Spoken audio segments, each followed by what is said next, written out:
What's up, everyone? I'm back with another Bourbon Bums video. Today is one by request, bourbon for beginners. We've been lucky as the Chicago Sports Bums to be welcomed into the whiskey community, the Chicagoland whiskey community, in part due to our Whiskey at Comiskey tailgates, where we bring bottles of bourbon or whiskey to select White Sox games, and we tailgate and we share our bottles with people.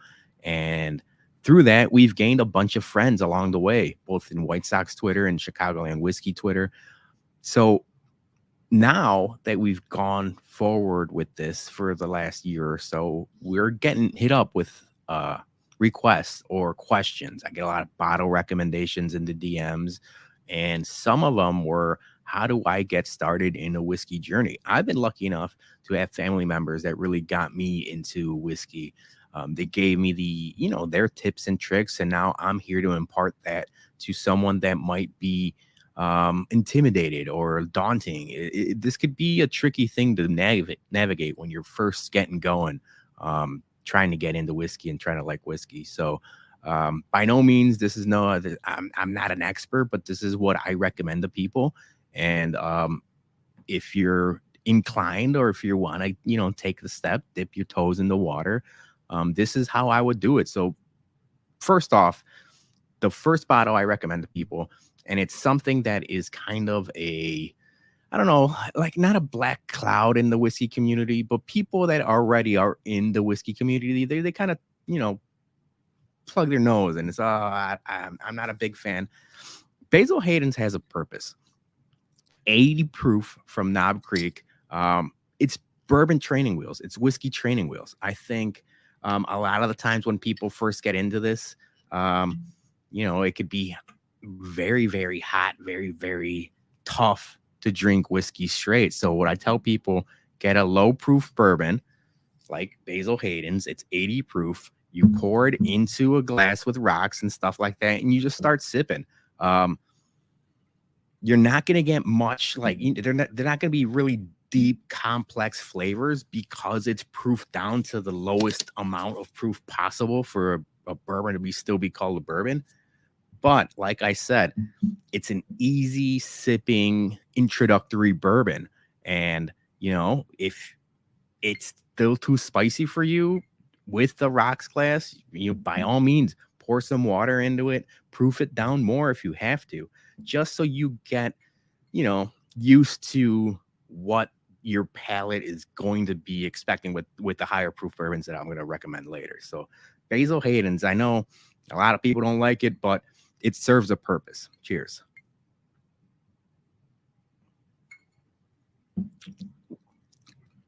All right, so I haven't had this in a long time. I understand why people would say it's smooth. There's not much to it. There's going to be a little bit of vanilla, little bit of caramel. I mean, the tasting notes here are minute, but that's why. And smooth is always like a subjective thing. What's smooth to me, it might not be smooth to you. But I mean, an 80 proof bourbon is about as smooth as that's going to get. So that's where you start with a Basil Hayden. You proof it down, you put your ice in there, you have to put water in there. That's fine. From there, I would go with an 86 proof Old Forester. This is their classic standard expression, their general expression, if you will. And Old Forester is really one. If this is training wheels, this is the next step up. You're going to get a little bit more flavor to there. There's going to be a little bit more pepper kick, if you will, a little bit more spice, but not much. It's a good step up. From the 86 proof, now we're going into the 90 proof stuff. And this is where I would recommend, it's going to be different for everyone. There's two ways to go about it. If you like the rye, if you like that peppery, dilly, spicier notes, stay with a high rye, or even just the secondary grain of rye. And I would recommend a Russell's Reserve 10-year. You could find this at most grocery stores in the Chicagoland area. But if that note is getting too spicy, sometimes rye can, that black pepper could kick that's where I would recommend a wheated bourbon. So wheat is a secondary grain in wheated bourbons, if you will. And for me, at least, it's a lot less of that black pepper spice, and there's more muted tones. There's going to be more, caramels and vanillas and stuff like that.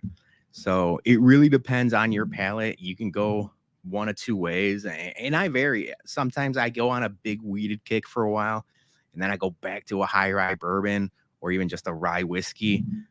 So it varies. It definitely varies. So those are both right around 90 proof. And like I said, put some ice in there, put some water in there, and kind of find your way through this journey. From there, the two other things I would recommend, if you really like the sweet stuff, Michter's is always a good bottle for what I recommend to beginners, because when I first had this, it was just maple syrup in a glass, and the same thing goes with most double oaked product. So Woodford double oak is the same thing. A dessert in a glass, you're not going to get,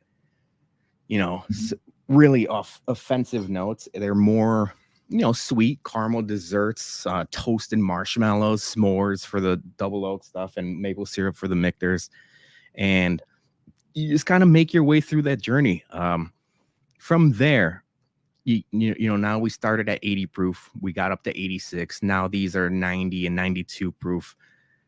The last part of the journey where I recommend things to people. One, I should have mentioned Buffalo Trace is always going to be, something that I recommend to people just starting out. This is the Buffalo Trace Distillery's entry-level product. Most of the time in the Chicagoland area, it's available at Jewel's, Mariano's, Binny's, other places around the country. It's getting tougher to find, but still, you should be able to find it in Chicago. That is a good entryway into the hype, basically, because the bottles behind me, the Stag, the E.H. Taylor, the blends that people talk a whole lot about, that's all made by this Buffalo Trace Distillery, and they're kind of the big man on campus, if you will. So if you want to get into the hype, if you will, get one of those bottles and see if you like it, and then move your way forward. The final bottle, and that's when we're talking more flavors, a real, a drinking man's whiskey, if you will. That's Wild Turkey 101. Now we're talking 101 proof, the Wild Turkey Distillery, historic classic distillery. Once you make your way up from 80 to 90 proof to the 101, now we're talking, you could do it over ice. You start sipping it neat. I recommend people getting these Glencairn classes. You see it all around the whiskey tube, and when you go to distilleries, the tastings and stuff like that. This isn't actually a proper Glen, but it does the trick. It's a tasting glass. When I first got into it, you could drink it in a solo cup. It doesn't really matter, but once you start, diving into sniffing and kind of deep dive into your palate and your aromas and all that stuff, a Glen is a good way to go about it. And like I said, this isn't exactly a proper Glen, but it does a trick. So yeah, those are my bottle recommendations for people starting out, from 80 proof Basil Hayden all the way to Wild Turkey 101.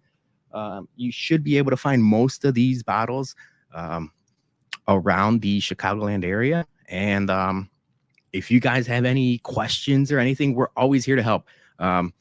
Our DMs, both the Chicago Sports Bums Twitter or Instagram, bottle recommendations, or even just anything you guys are looking to figure out or have questions on, we're always here to help. And we're looking forward to seeing everyone soon at Whiskey at Comiskey. I'll show that off. We're excited. It was an awesome, our starter season was last season. We're excited about what we have in store for this season. And I can't wait to share bottles. I know me, Jason, Johnny, the Chicago Sports Bums, we're all ready to go. So stay tuned for more Bourbon Bums content every Wednesday. Jason will have his series Poppin' Bottles whenever he gets his hands on allocated whiskeys, which is he gets his hands on a good amount. So he should be churning those out regularly. I'll be back every Wednesday. And of course, the Bumpcast every Monday night. Mondays, 9 p.m. on the YouTube. We talk sports, we drink whiskey, we do a little pop culture, and a whole lot of nonsense. So thank you guys. Cheers, and we'll see you on Monday for the Bumcast.